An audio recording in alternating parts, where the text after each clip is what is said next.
Greetings, YouTube. I'm not sure how many of you remember Josh Duggar.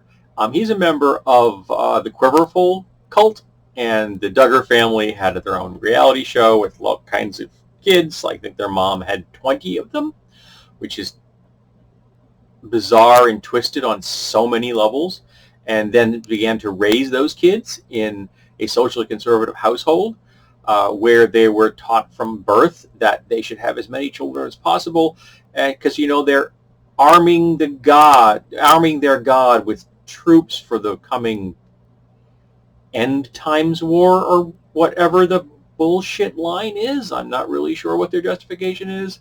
But I've heard that they view their children as arrows in the quiver of the Lord, hence the name. And he was actually guilty of raping his own siblings, his own sisters. And a cop helped convince his family and everybody and the girls to not press charges against him. The cop, who is at the moment serving, I believe, a life sentence for child pornography. So yeah, he's not necessarily a great reference for this. Maybe he's not the guy you should have called in on this one, but you can see why he protected Josh Duggar, because Josh Duggar himself was eventually nailed for child porn and has just received a 12-year sentence, which isn't nearly enough time. He needs to go away forever. He is a danger. He is a danger because he is willing to consume exploitive material like child porn, and he's a danger to people in the real flesh and blood world because he molested and raped his own siblings. So we know that he has a taste for it, and I can guarantee you he's not going to stay away from that. But now he's going to be in an environment where he's not going to be able to have access to any child porn or any underage girls. Children. Yeah, that's what he liked to do. He liked to rape children. And he liked to consume the media of children being exploited.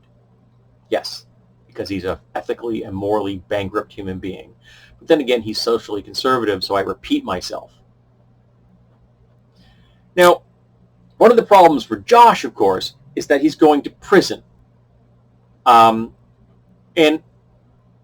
I don't know if you're aware of this, but there are lots of people in prison who have mental health issues. And some of those people in prison have antisocial behaviors because they never received the mental health support that they needed to overcome the trauma they experienced as children. And we know that some of them have survived child sex abuse. And now they're going to be locked up with a child sex abuser for 12 years. I predict that Josh is going to have a very uncomfortable, unpleasant time in prison.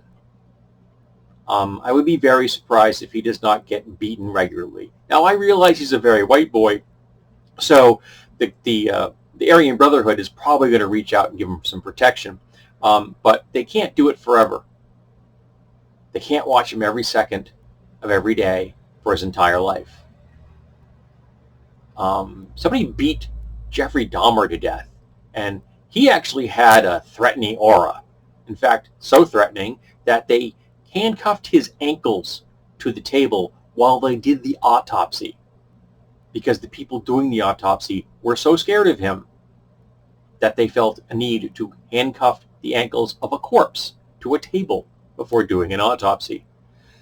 No one's afraid of Josh Duggar, and no one can watch him forever.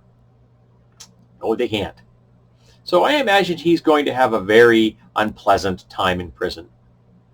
Maybe not even get to serve out his full 12. I guess we'll find out. But it is good to see that someone's finally decided to put the foot down on a social conservative asshole and show the world that just maybe, every once in a while, we stumble upon justice. Then again, even a broken clock is right twice a day.